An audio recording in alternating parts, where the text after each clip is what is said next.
that. So everything Learn Smart and homework is open until the 10th of next year.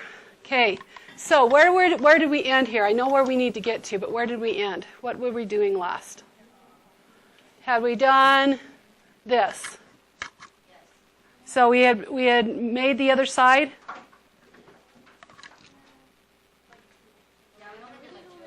We did 2 of them. Okay, let's do a couple more. And I'm going to leave it in this mode because for some reason in this mode, it lets me write on it. But when I put it in full PowerPoint mode, it doesn't. So such is life. It's a little bit smaller, but hopefully you can still see it. Okay, so we did the first 2. Okay, what would be the third one? What type would the third one be? Did you do the first 2? Did we do the first 2 on this? Okay, so the third one down is what type of reaction? Element, synthesis. It has to be a synthesis. Is it redox or non-redox?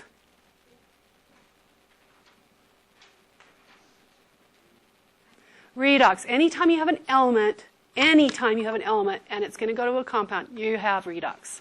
Okay, so just remember that. That's a really quick, easy way to remember. If I have an element by itself, and that includes Braun-Hifkel, or PS, by the way, P4 and S8.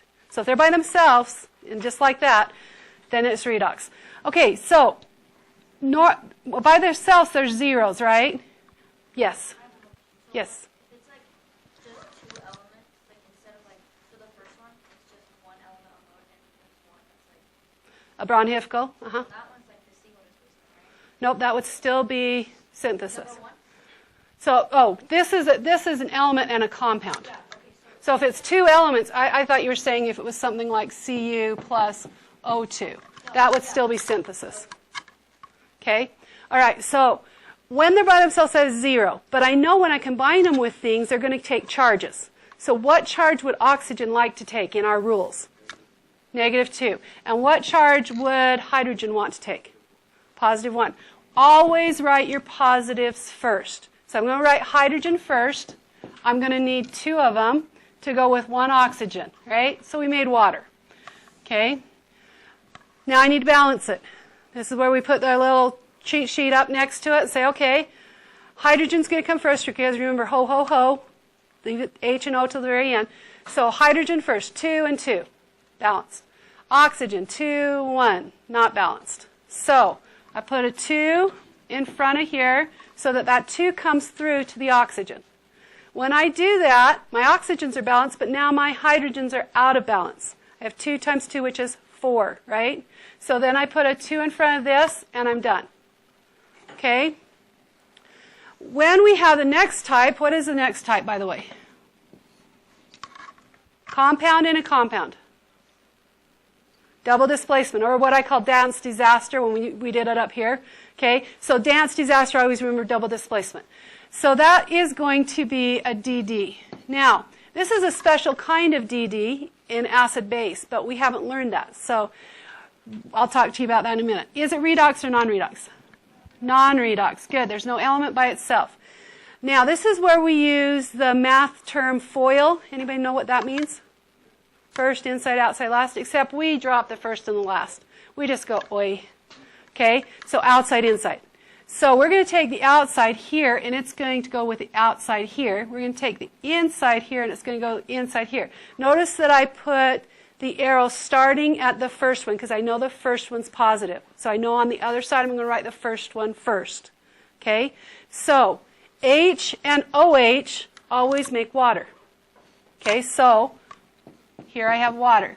And that's a strong acid, strong base. It will always make water. The insides, I need to look and say, okay, manganese, that's one of the ones in the D, the F, or the lower P. I need to know what charge it's taking. So hydroxide has a -1 charge. That's one of our polyatomics. I have 2 of them. That means manganese has a what charge? +2. So I'm just going to put this up here because I would do it on my scratch paper. Okay, manganese has a +2. NO3, that's a group that hangs together. What's its charge? Anybody remember? If not, look at the back of your periodic table. I'll do it real fast. It's a -1. So I'm going to need 2 of those groups to go with 1 manganese. Now look, I'm not looking at how many I have over here. I'm just trying to balance this new compound. Okay? That's the biggest mistake most kids make is they look over here, oh, I need to bring that 2 over. No. You ignore these. You're just going to put these 2 together and make a new compound. That's the first step. So I'm going to write manganese, parentheses, NO3, parentheses 2. Okay? Now, at this point, that really shifted weird. Okay? All right, at this point, I'm going to erase my little help, and I'm going to balance side to side. Now, the nice thing is with polyatomics that stay together on each side, you can just say, oh, I have 1 NO3 over here. I need 2 because I have 2 over here. So I'm going to put a 2 in front of that. Well, then I have to go back and say, okay, 1 manganese, 1 manganese. Now I've got to go back and look at my hydrogens. I've got 2 here, I've got 2 here. That's 4 on the left side, and I only have 2 here. So I better change that to a 2. Make this blue. Okay, so now I've got 4 hydrogens on that side. Now oxygens. 2 times 3 is 6, plus 2 more is 8. 2 plus 6 is 8. I'm done.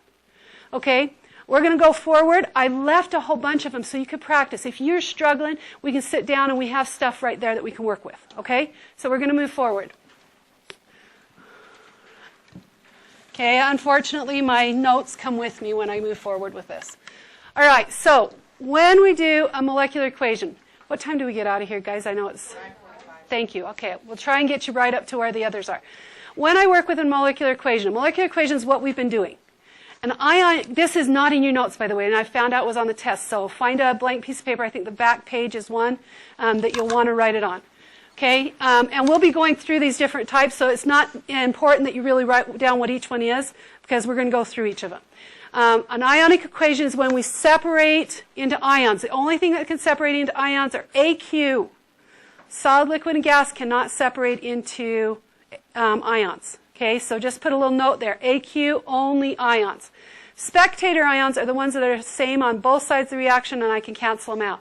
A net ionic equation is what we can't, once we cancel the spectator ions out, we get that. Now, I'm going to put this up really fast. There's a little video that goes next. It has some tricks in it. You'll want to write down these tricks, okay, because it's very important. Okay, hopefully it'll start. Here we go. Hi everyone, in this video, I'm going to teach you how to learn your solubility rules really easily. Oh, I have to start it again. Hi everyone, in this video, I'm going to teach... It won't let me.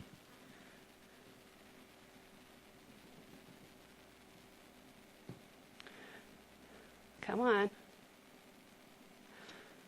Hi everyone, in this video, I'm going to teach you how to learn your solubility rules really easily, and my name's Shilpa. So, Shelba. But anyways, this mnemonic does come in handy, and this image does come in handy when you need to learn solubility in chemistry. So, the way to remember all the molecules or substances that are always soluble, you think of NAGSAG. Always soluble elements. NAGSAG, I mean molecules. So, the way to remember NAGSAG is to remember that whenever you sag your pants, somebody's going to nag you. So, the N in NAGSAG stands for nitrates, NO3 minus. The A for acetates, C2H3O2 minus, and G for group 1, the group 1 metals such as lithium and sodium, and many more. S is for sulfates, which is SO4 minus 2. A is for ammonium, NH4 plus. And lastly, of all the soluble ones, group 17 nonmetals, such as fluorine, chlorine, bromine, iodine, and more. Even though I told you that these elements and molecules are always soluble, I lied, because there are 2 specific groups that are exceptions. Now, the very first group I like to call PMS, and it's very easy to remember, just 3 letters. And the P stands for Pb plus 2, which is lead. The M stands for mercury, diatomic mercury, Hg2 plus 2.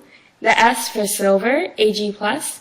And the second exception, or before I go on to the second exception, I'm just going to make things easier for you and put a nice magenta asterisk next to PMS, and then put magenta asterisk next to the sulfates and group 17 nonmetals, because PMS is never soluble with the sulfates or the group 17 nonmetals.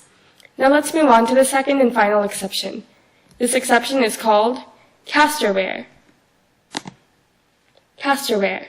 And castor-ware, the reason it's given that name is because it's calcium, strontium, and barium, all from the alkaline earth metal group.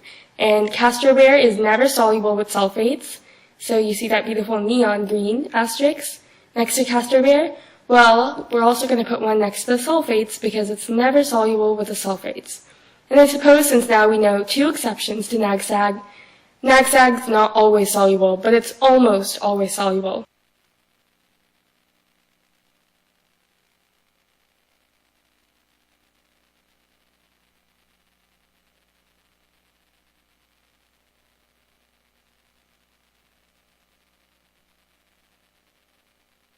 I'm going to put this video up on Canvas.